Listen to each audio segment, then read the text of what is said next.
จังไดเดี๋ยวนี้เขาว่าบ่เห็นออกกล้องนำนี่เป็นจังไดเขาว่า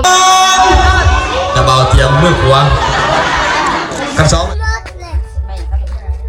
ทักทายสบายดีพี่น้องเมื่อทุกคนเด้อที่อยู่ต่างประเทศแล้วก็อยู่ในประเทศลาวบ่ประเทศใดก็ตามประเทศไทยก็ตามเนาะที่กำลังติดตามรับชมคลิปสาวสุภาอยู่ตอนนี้เว้ากับบ่อยากของบ่ได้เว้ากับติดขัดช่วงนี้มีแต่ดองกับดองพี่น้องเอ้ยเงินใช้ซ่องก็สิบ่มีเลยเดี๋ยวนี้นะมื้อนี้ก็ไปดองอีกแล้วมื้อนี้ก็ได้เสียงตู่ตึมๆอยู่ได้ยินแล้วบ่ไปมื้อนี้ทางสภาสิบรรยากาศอยู่งานดองนำกันเลยก็คือว่าแหละถ้าจังหวะใดมีดนตรีเฮาก็เอาดนตรีมาใส่ตามเพราะว่าอย่ามันติดลิขสิทธิ์เด้ถ้าจังหวะใดมีเสียงเพลงนะส่วนหลายครูบอสาวพอดมันสิมีอันเพลงที่ติดลิขสิทธิ์เด้อเฮาก็เลยเอาจังหวะอันนั้นมาใส่เลยหนังสุรุสุลาบนี่มีถูสิไปดองทั้งหมดเด้อนี่ค่ะสบายดีคุณยายถือธงใหญ่อยู่บ่สบายดีไหมลูกอยู่ห่อสบายดีจ้าถือธงไปห่อศีลเลยธงงามๆ เว้าดินซื่อๆเด้ออันนี้เอาความจริงมาเว้าดินล้วนๆเลยเด้อพี่น้องเด้ออะไรช้อนน้องได้ลูกทางนี้ได้ทางนี้ได้บ่ได้ลูกสาวไปบ่ทางนี้น่ะไปเองก็ได้ลูกสาวโสดได้ลูกสาวไปบ่แล้วเขาสิได้ผัวป้าพอดีมันยังกันนี่นะโอ้ยบัดเชิญบ่ทงนี่นะสิไปใส่ซีนผู้ใดก็วางแผนที่ทงใหญ่เลยแผนไว้แล้วเจ้าก็ไปส่งเขาเลยเนาะไปเฮาแห่ไผ่แล้วเฮาก็ไปส่งเลยไปเลย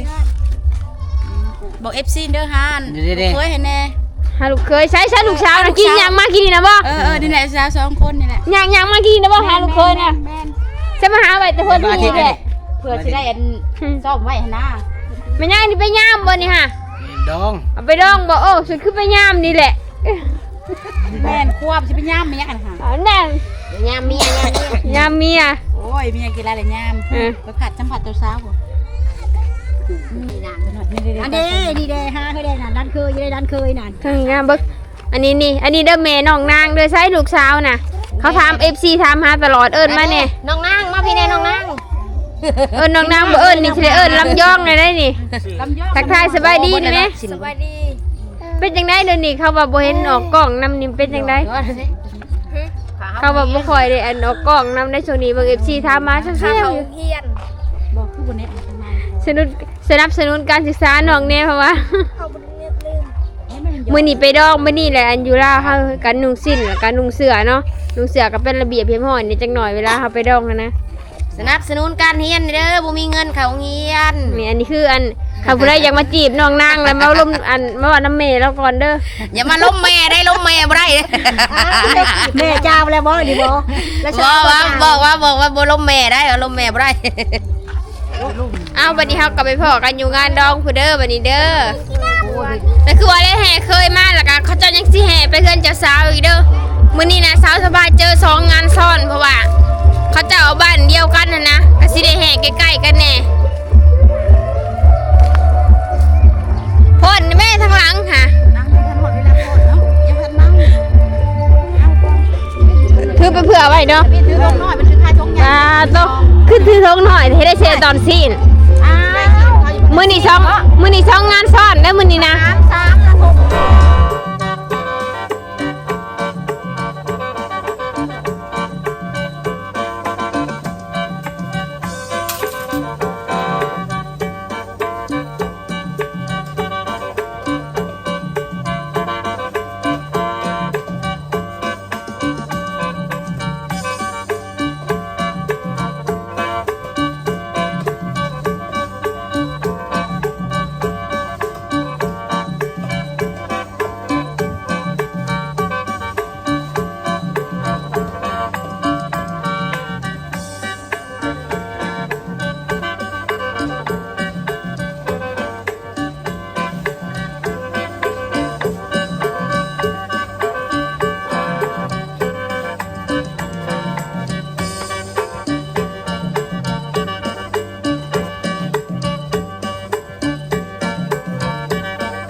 ฟ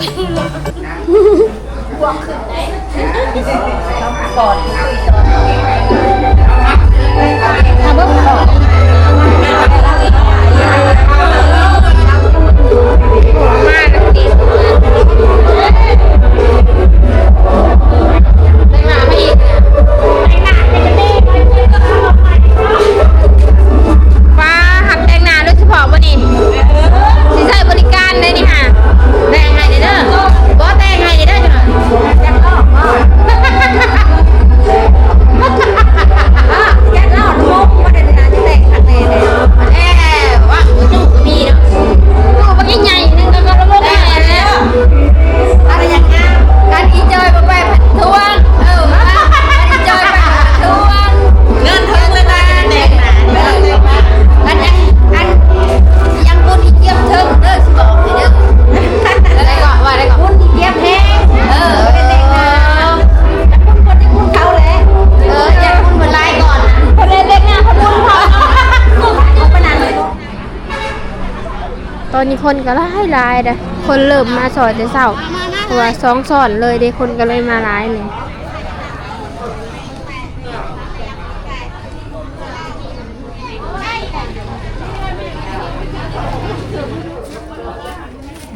มื้อนี้เขามาเป็นเด็กเสิร์ฟเนาะนางเต้นได้ไหมนางอ่ะตู่นะยิ้มก่อนยิ้มก่อน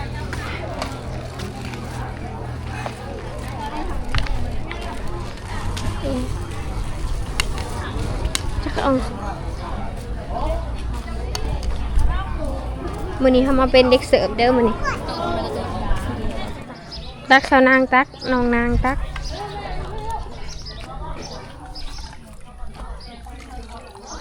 ตักแล้วปงเสียเหนียวก่อนเด้อตักตอนนี้ได้นั่งจะตักน้ำลายได้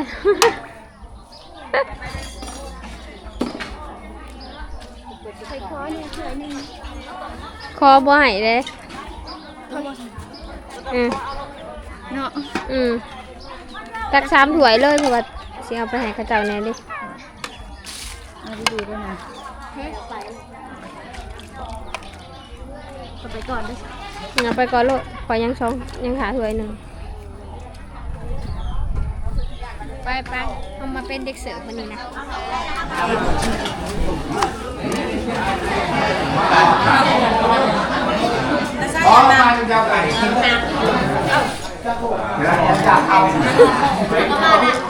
มาจะโดนแล้วเดี๋ยวของนี้งามกว่าไป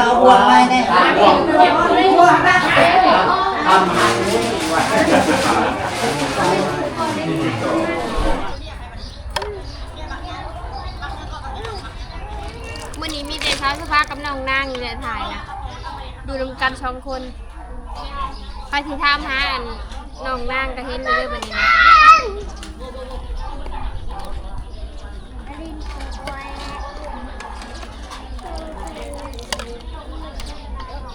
ถ้ามีผู้บ่าวอยู่ใกล้นี่เช็ดตั้งตีลวกมือได้นี่ผู้บ่าวมาเป่าให้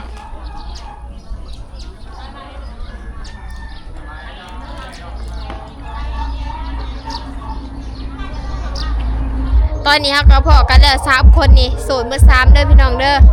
เอาไปจีบเนี่ยเอาไปเลี้ยงครับเอาไปเลี้ยงเนี่ยเนาะไปบัดนี้เขาก็จะไปงานต่อเลยเขามี2 ซ้อนเนาะอยากได้ผู้บ่าว2 คนคือกันเด้อเห็นว่างาน2 ซ้อนกะไปเบิ่งงานที่2นำกันเลยไปกันเลย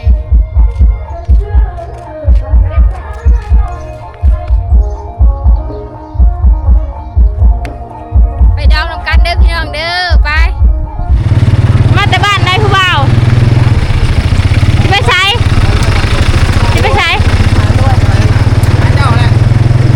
นำมาเด้อไปบัดนี้ไปส่งมาเซิร์นได้บัดนี้2 ดอนก็เก่าบ่ถือบ่ทันได้เมาได้นี่นะ2 ดองซ้อนเลยพี่น้อง1 2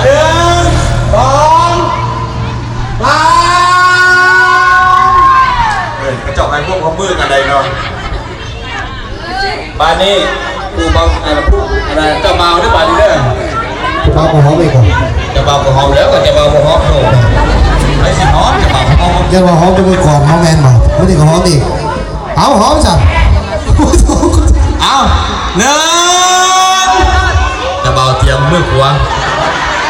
กันสองก็เตรียมเงื่อนปีกแล้วเด้อหนึ่งสองเอาขึ้นไม่ปีกนะปีกมือขวาเตรียมรถกันสองก็เตรียมเงื่อนกันรถเด้อหนึ่งสองอ่านนั่งบนย่ออยู่เว้ยเตรียมแม่เลยเตรียมแม่เอาไหมหนึ่งสองสามตะอ่อนซ่อนพี่น้อง ช่องงานเลยเนาะ ขอ ประ เย ตู เซินออกขนาดนายวิธีเพื่อทำชั้นบรรยากาศนี่คือการจัดส่วนเอาไปกินงานนั่นแล้วมากินงานนี่เขาถูกต้องสื่อเนาะในปัจจุบันนี้ในโอกาสนี้ที่ว่าโอกาสเราสมควรแล้วทั้งจะภาพเฮาทั้งกับสังพายขอเยเซินเรามายิงกระถ่ายทรายเพื่อเป็นการสักส่วนเนาะเพื่อเป็นการสร้างสรรค์โลกสมัคคีสร้างสรรค์ตัววังเพลงระหว่างเกลดองสองสั้นวันนี้ให้มีลำวงเกิดขึ้นให้ได้มาสั่นเนาะขอให้เชิญเจ้าภาพเขาสองกับสองพาย